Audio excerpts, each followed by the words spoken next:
Grandes genios e inventos de la humanidad.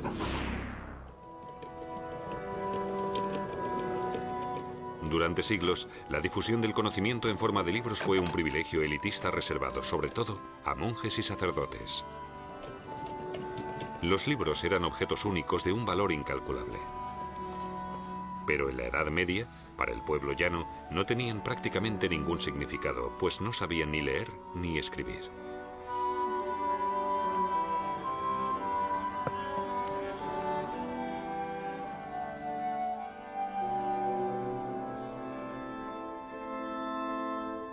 En la Edad Media, los libros se confeccionaban a mano en los monasterios.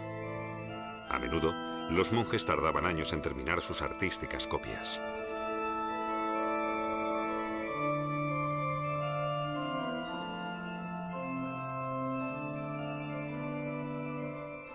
Pero en 1450, un invento cambió el mundo. El método de impresión del alemán Johannes Gutenberg posibilitó que los libros se fabricaran en un número muy elevado y a un precio relativamente asequible. Sentó así las bases técnicas para los cambios intelectuales, políticos y religiosos de los siglos posteriores. Johannes Gutenberg y la imprenta.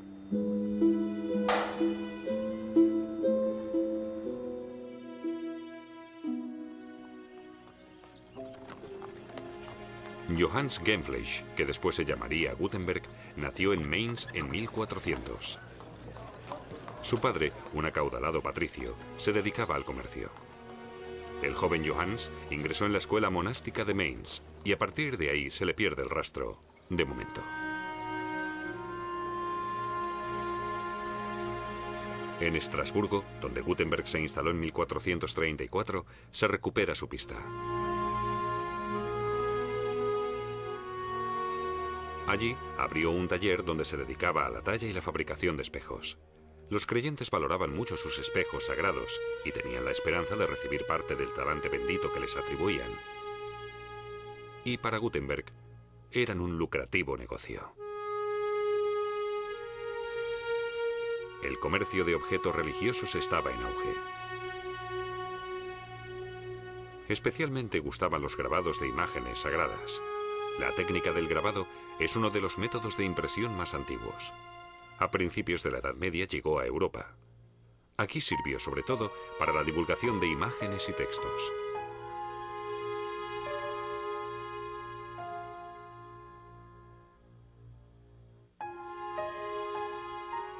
Pero la fabricación de las páginas sueltas era muy laboriosa. Primero se pintaba sobre una madera el texto invertido. De ahí se extraían las letras correspondientes. Después se teñía el grabado, se ponía el papel encima y se fijaba con la ayuda de un cortapapeles.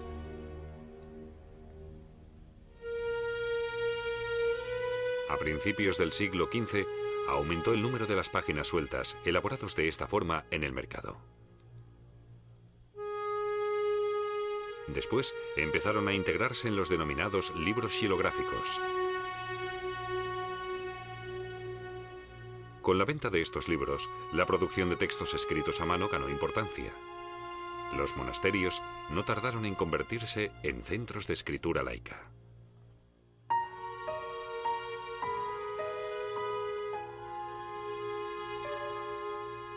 Con la fundación de las primeras universidades surgió una gran demanda de libros. Junto a ellas las bibliotecas, en las que el saber de la humanidad se hacía accesible en forma de libro.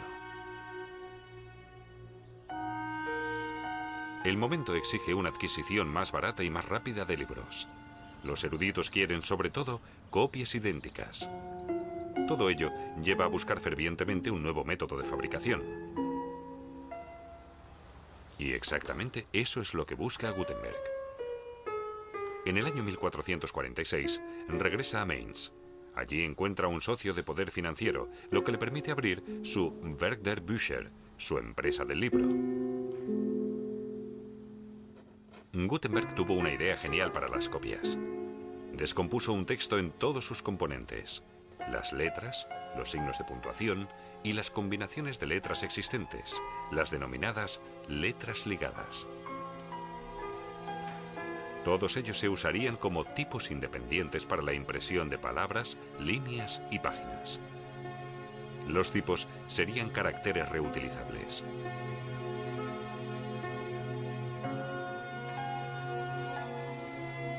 Para su fabricación, primero grababa la letra invertida en un bloque de metal y con este golpeaba un cubo de cobre blando. Así conseguía una silueta hueca de la letra. Esta silueta, denominada matriz, definía la forma de los moldes reales que se fabricarían con plomo fundido. Para poder fabricar con rapidez todos los tipos necesarios, Gutenberg creó otro invento importantísimo: el instrumento de molde manual. Funcionaba como un molde de escayola rectangular. En un extremo se ponía la matriz. Entonces se introducía plomo fundido.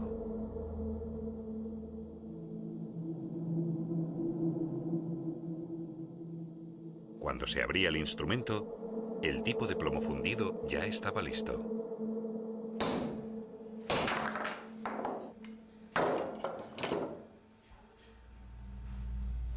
Como las matrices eran reutilizables, se podían fabricar un número ilimitado de tipos idénticos. Finalmente, el cajista componía las líneas con los tipos. En la galera, las líneas y columnas podían colocarse al gusto. Ya estaba listo el espejo de frases, llamado así en alemán por la composición invertida de las letras. El área de impresión se teñía con tinta de imprenta. Gutenberg la creó mezclando hollín, barniz y albúmina. La impresión ya podía comenzar. Para ello, Gutenberg creó una prensa especial basándose en el principio de las utilizadas por los vinicultores.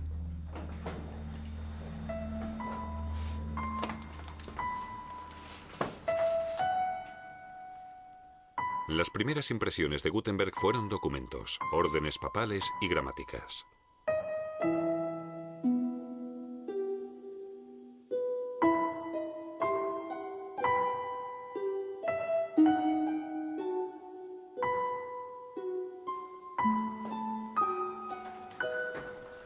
Pero pronto se aventuró en un inmenso proyecto: la Biblia Latina. Para la fabricación de su Biblia tuvo que moldear más de 100.000 tipos. El cajista y el impresor de Gutenberg trabajaron más de 2 años en la primera tirada de 180 ejemplares.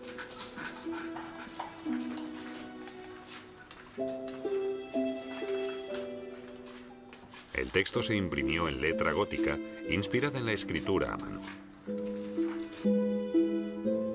Al final, el iluminador añadió las iniciales de colores y los dibujos. Con su Biblia, uno de los libros impresos más bonitos del mundo, Gutenberg demostró que los libros xilográficos podían competir en belleza con los escritos a mano.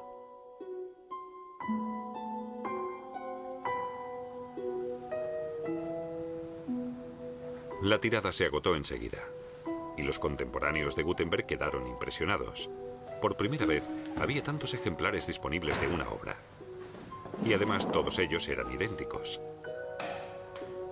La palabra escrita se unió en un objetivo.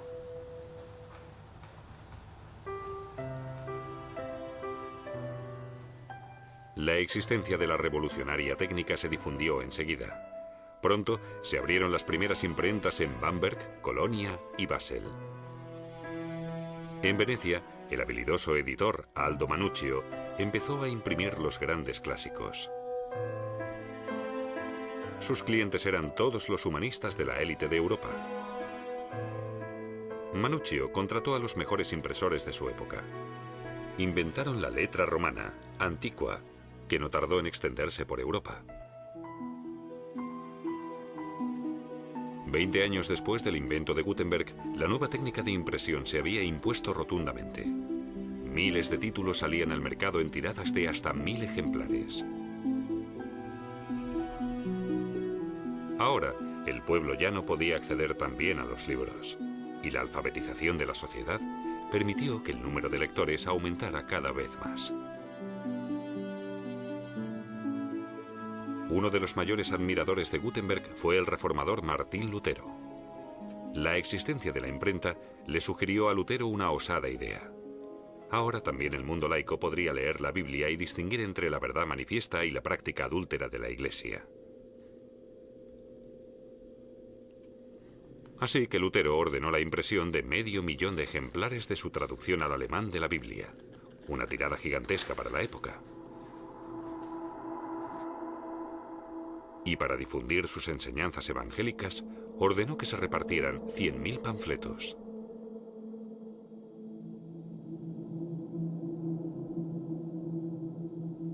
Pero no fue solo Lutero.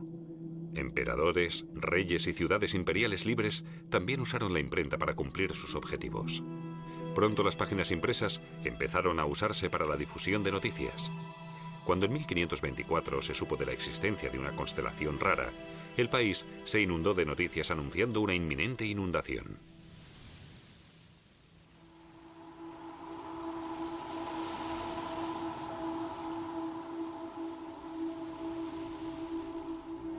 El primer diario nació en Leipzig en 1650.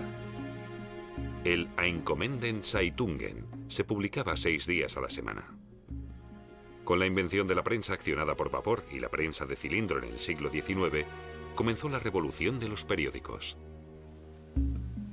Con el procedimiento offset se cambió definitivamente la técnica de impresión de Gutenberg. Ahora se ponen en un plano el área de impresión y la de no impresión. Primero se transfiere con láser el área de impresión sobre una fina plancha de impresión. Después, la plancha se humedece con agua para que el área de no impresión no absorba la tinta.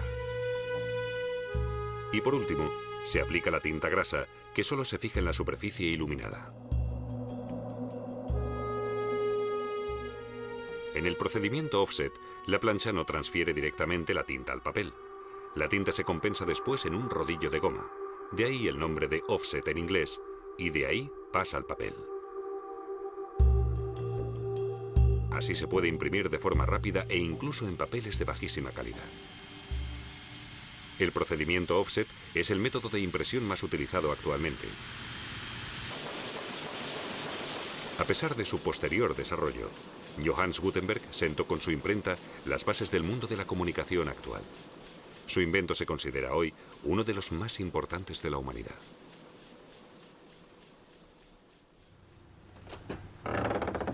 Pero Gutenberg no disfrutó tanto de él. Durante la impresión de la tirada de su Biblia, su prestamista le exigió el pago de su crédito.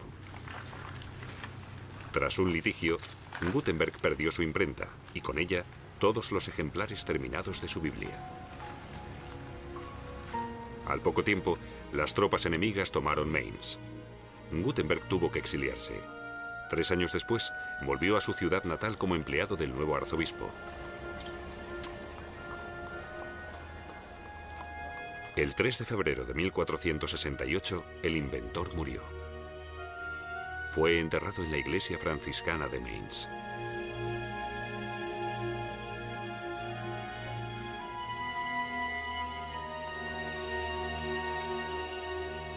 Con la creación de la imprenta, Johannes Gutenberg consiguió cambiar el mundo para siempre.